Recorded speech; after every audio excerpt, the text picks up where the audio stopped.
बुद्ध कहते हैं कि चंदन हो या तगर, कमल हो या बेले, जूही का फूल, इन सभी के गंध के प्रकारों से शील की गंध सर्वोत्तम है। इनकी गंध अल्प मात्र है, लेकिन शीलवानों की सुगंध सर्वोत्तम है। फूलों की गंध हवा की दिशा में बहती है, लेकिन शील की सुगंध हवा के विपरीत दिशा में भी बहती है। चंदन हो या तगर, कमल हो या बेले, जूही का फूल, इन सभी की गंध के प्रकारों से शील की गंध सर्वोत्तम है। शील को बुद्ध ने सर्वोत्तम कहा, इसलिए सर्वोत्तम कहा कि जिस व्यक्ति के अंदर शील है वह व्यक्ति बुरी प्रवृत्तियों से बचा रहता है, और बुरी प्रवृत्तियां मनुष्य को कभी भी आध्यात्म की ओर अग्रसर नहीं होने देती। जैसे कि एक मित्र ने प्रश्न पूछा है कि हम करना तो जैसा नहीं चाहते वैसा कर जाते हैं, और जो हम करना चाहते हैं वो हमसे नहीं होता। मन आसानी से नेगेटिव की तरफ जाता है, मन बड़ी मुश्किल से सकारात्मक की तरफ जाता है, पॉजिटिव की तरफ जाता है। ऐसा क्यों है? ऐसा नहीं है कि यह सिर्फ इन मित्र के साथ ही हो रहा है। यह बुद्धत्व की खोज में, बुद्ध की राह पर चलने में जो लगा है उसके साथ यही होता है। बुद्ध ने स्वयं इस बात का जिक्र किया अपने उस अंतिम तपस्या के दिनों में, अंतिम साधना के दिनों में, जब वह पूर्ण मुक्ति की दहलीज में खड़े हैं। उस समय भी उन्होंने कहा कि मार ने उनको प्रलोभन दिया। मार ने कहा कि तुम कहाँ लगे हो, तुम तो राजा हो, राजसी ठाट बाट में रहते हुए धर्म का दान दो, दान पुण्य करो, लोगों को सहायता करो, तुम्हारा नाम होगा, तुम्हारा यश होगा, तुम्हारी कीर्ति फैलेगी। तुम राजसी ठाट बाट में, राजसी महल में रहो, यहाँ कुछ मिलने वाला नहीं है। और न जाने कितने तरह के प्रलोभन मार ने उनको दिए। इसका जिक्र बुद्ध ने स्वयं अपने मुखारबिंदु से किया। यह मार किसी को नहीं छोड़ता, और मार नकारात्मक चीज़ों की तरफ बड़ी आसानी से धकेलता है।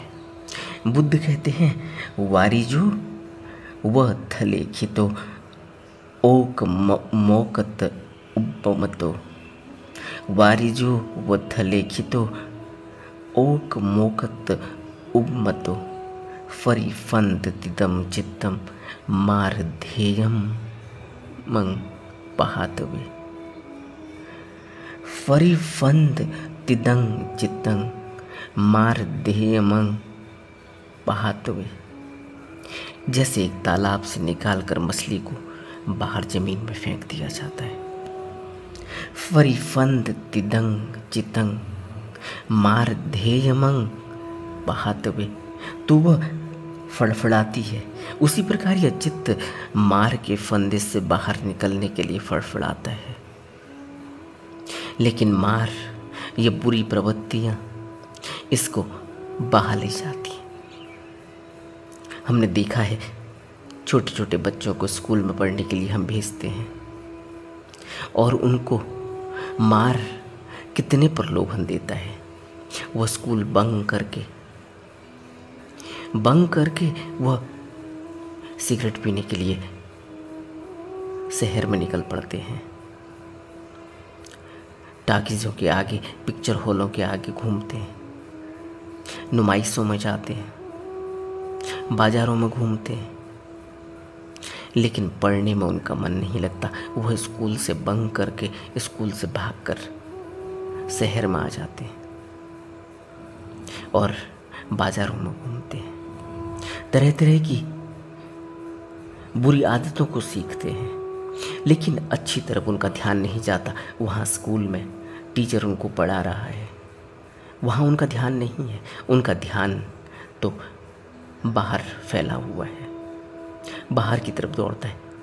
किसने कौन सी गाड़ी खरीद ली, कौन सी नई बाइक आ गई, कौन से नए कपड़े चल रहे हैं, कौन से नए तरह के नई स्टाइल के बालों का कट चला हुआ है, कौन से नई स्टाइल के गाने चले हुए हैं, कौन सी नई फिल्म आई है, उसमें क्या है। इस तरह के न जाने कितनी बातें उनके दिमाग में घूमती हैं। नए मोबाइल कौन से आ गए, नया टेलीविज़न कौन सा आ गया, नए गेम्स कौन से आ गए। इस तरह की चीज़ों में उनका दिमाग बाहर चल रहा है और स्कूल में पढ़ाई में उनका मन नहीं लगता। ऐसा नहीं है कि वो बच्चा पढ़ना नहीं चाहता, स्कूल घर से तो वह माँ बाप का कहना मानकर स्कूल के लिए ही निकला है, लेकिन स्कूल में घुसते ही उसको यह लगता है कि यहाँ कुछ भी नहीं, बहुत नीरस है, बोरिंग है। बाहर लोग मज़ा ले रहे हैं, बाहर लोग कितना आनंद लूट रहे हैं, लोग बाज़ारों की तरफ निकल पड़े हैं, घूम रहे हैं, और हम स्कूल के अंदर कैद हैं और मन उनको बाहर ले जाता है। इसलिए बुद्ध कहते हैं कि तालाब से निकालकर मछली को बाहर ज़मीन पर फेंक दिया जाता है तो वह कितनी फड़फड़ाती है। इसी प्रकार यह चित्त मार के फंदे में अगर फंस गया, बुरी प्रवृत्तियों में अगर लग गया, तो फिर वहाँ से बाहर निकलने के लिए फड़फड़ाता है, लेकिन बाहर निकल नहीं पाता। व्यसन करने वाले आदमी की क्या गति है वो वही जानता है, और वह कितनी मिन्नतें करता है, कितनी प्रार्थनाएं करता है, वह कितने नियम बनाता है, कितने उसूल बनाता है, वह कितने रेजोल्यूशन बनाता है। अपने बर्थडे में रेजोल्यूशन बनाता है, नए साल में रेजोल्यूशन बनाता है, नए मंथ में रेजोल्यूशन बनाता है, अपने किसी विशेष दिन में रेजोल्यूशन बनाता है, लेकिन कुछ भी काम नहीं आता। बुरी आदतें इसी तरह से पीछा करती है, और इसी तरह से अच्छी आदतें, बुद्ध कहते हैं कि जिसके कुशल कर्म हैं उसके पीछे भी इसी तरह से सुख उसके पीछे पीछे चलता है, जैसे कभी साथ नहीं छोड़ने वाली छाया चलती है। मन सभी प्रवृत्तियों का अगुआ है, मन ही प्रधान है, और बुद्ध ने मन के अंदर उठ रहे भाव, मन के अंदर उठ रहे विचार को ही सब कुछ कहा। उसी के कारण कर्म होते हैं कहा। बुद्ध की परिभाषा कर्म के संबंध में बिल्कुल अलग है। बुद्ध कहते हैं कि कर्म के अनुसार हम जो भी अनुभव करते हैं वह देवीय इच्छा वाला कर्म नहीं है। वह बुद्ध का जो कर्म है, वह कर्म का अर्थ है कि मन के अंदर जो आवेग उठ रहे हैं, जो विचार उठ रहे हैं, वह सही या गलत आचरण करने के लिए प्रेरित करते हैं। मन में पैदा हुए विचार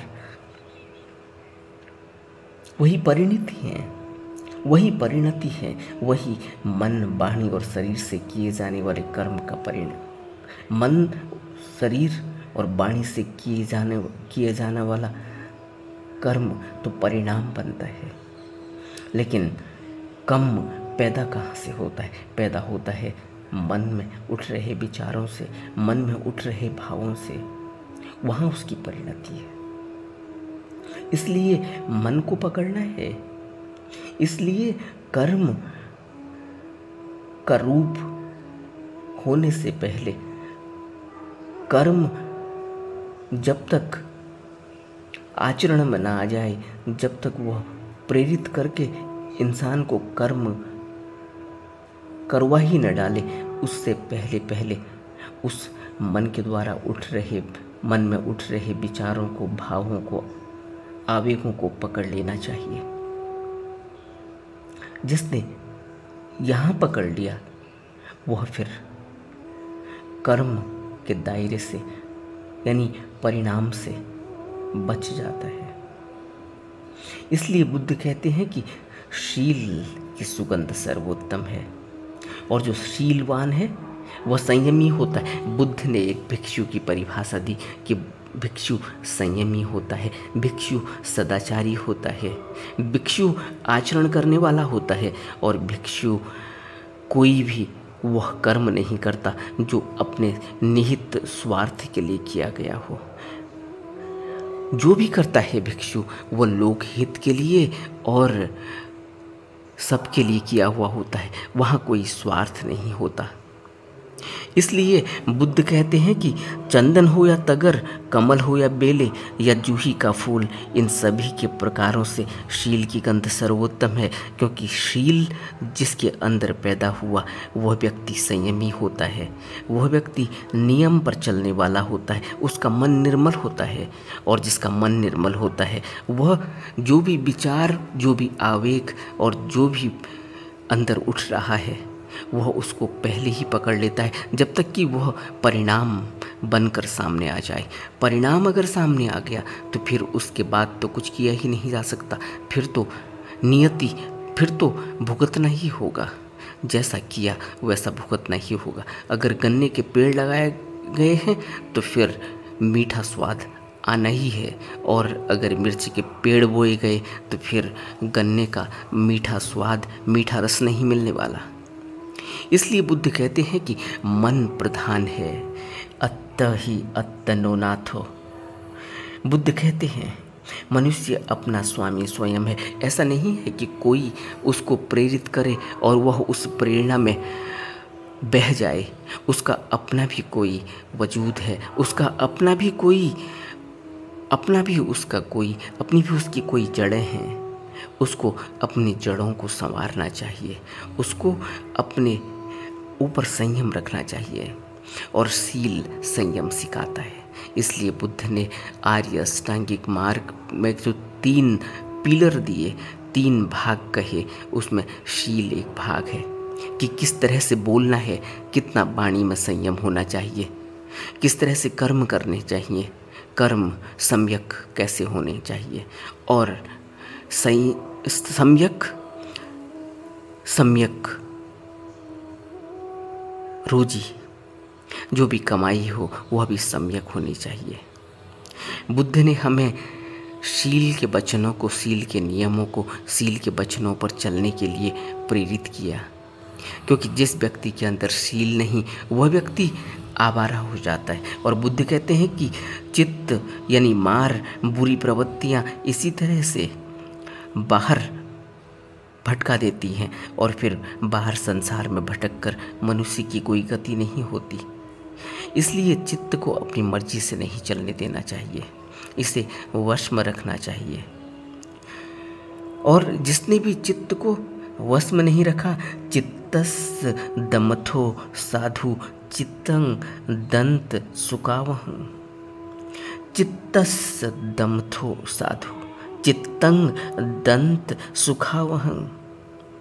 चित्त जो साधु है वह चित्त को वश में रखता है, वह शील के नियमों का पालन करने वाला होता है, वह संयमी होता है, वो कुछ भी बिना सोचे समझे निर्णय नहीं लेता। वो जो भी निर्णय लेता है उसका निर्णय शील के वचनों के ऊपर होता है।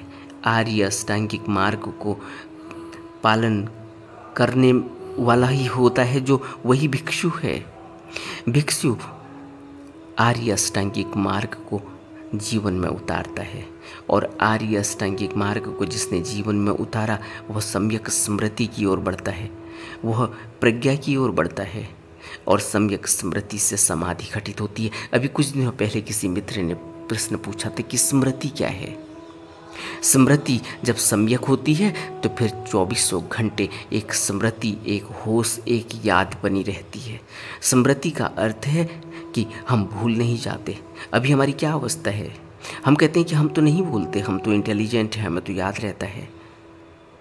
भूलने का अर्थ है कि बुद्ध की दीक्षाओं को, बुद्ध की शिक्षाओं को, बुद्ध के आनापान स्मृति को, बुद्ध के विपश्यना को हम हमेशा ही अपने अंदर धारण करते हैं।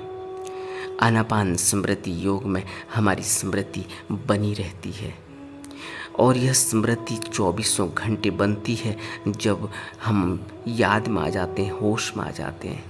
यह होश ही जागरण है, इसमें हमें कभी भी भूलता नहीं। क्या नहीं भूलता?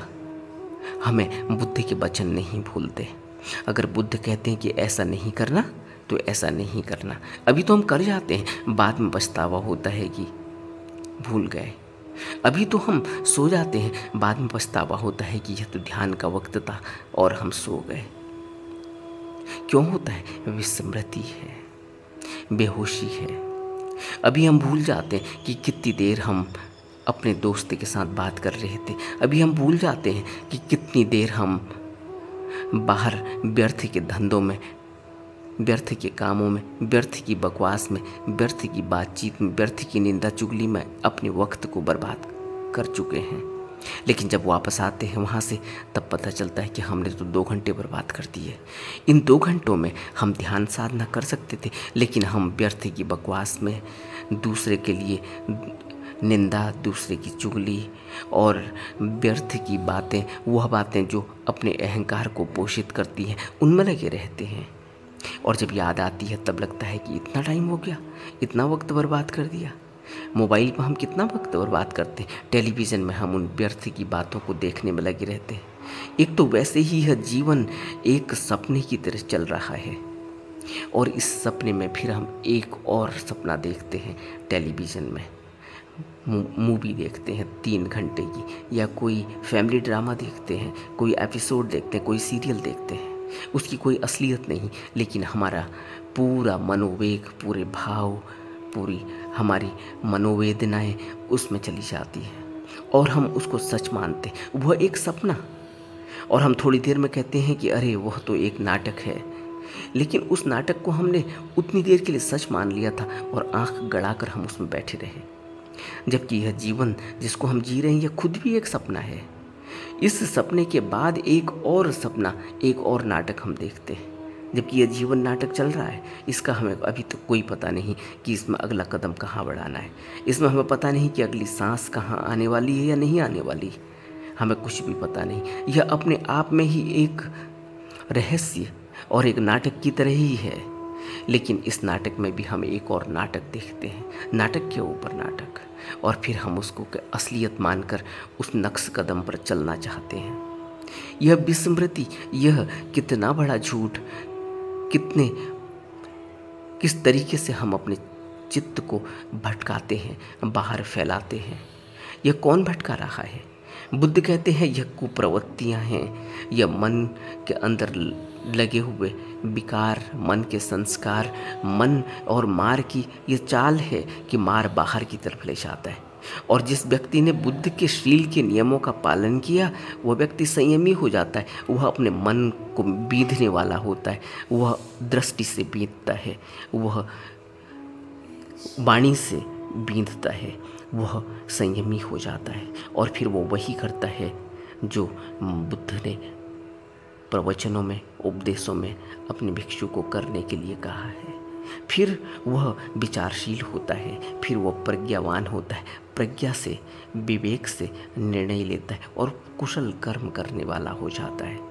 कुशल कर्म करता है, वह कर्म करता है जिस कर्म से कभी भी किसी के लिए कोई बुरा नहीं होता, स्वयं के लिए बुरा नहीं होता, लोकहित के लिए होता है। इसलिए बुद्ध कहते हैं कि शील का जिसने पालन किया उसकी जो सुगंध है सर्वोत्तम है, क्योंकि वो चारों दिशाओं में बहती है। वो हवा के साथ ही नहीं बहती, वो हवा के विपरीत भी बहती है। और ऐसा भी नहीं कि वो क्षणिक है, कुछ समय के लिए है। जैसे कमल, जैसे बेला, जैसे जूही, जैसे चंदन या तगर का फूल है, क्षण भर के लिए है, कुछ समय के लिए है। कुछ समय बाद उसकी सुगंध तिरोहित हो जाती है, लेकिन शील की सुगंध तिरोहित नहीं होती। बुद्ध कहते हैं कि बढ़ती जाती है, सर्वोत्तम है। तो अगर अभी हमें यह लग रहा है कि हम करना कुछ चाहते हैं और कर कुछ रहे हैं, अगर अभी हमें यह लग रहा है कि हम बुद्ध के वचनों को पालन तो करना चाहते हैं लेकिन कर नहीं पाते, हम नकारात्मकता में ज़्यादा चले जाते हैं और सकारात्मक को स्वीकार नहीं कर पाते। नकारात्मक जल्दी हावी हो जाता है, सकारात्मक हावी नहीं होता। सकारात्मक की तरफ सोच हमारी पॉजिटिव नहीं रहती, नेगेटिव हो जाती है। कारण है कि हमारे अंदर शील की कमी है। कारण है कि हमने अभी बुद्ध के उपदेशों को अपने जीवन में उतारने की कोशिश नहीं की। अभी हम मन के कहे चल रहे हैं, बुद्ध के कहे नहीं चलते। और बुद्ध ने मन से ऊपर उठने के लिए हमें पूरा मार्ग दिया, आर्य अष्टांगिक मार्ग। हमें उसका पालन करना चाहिए। नमो बुद्धाय।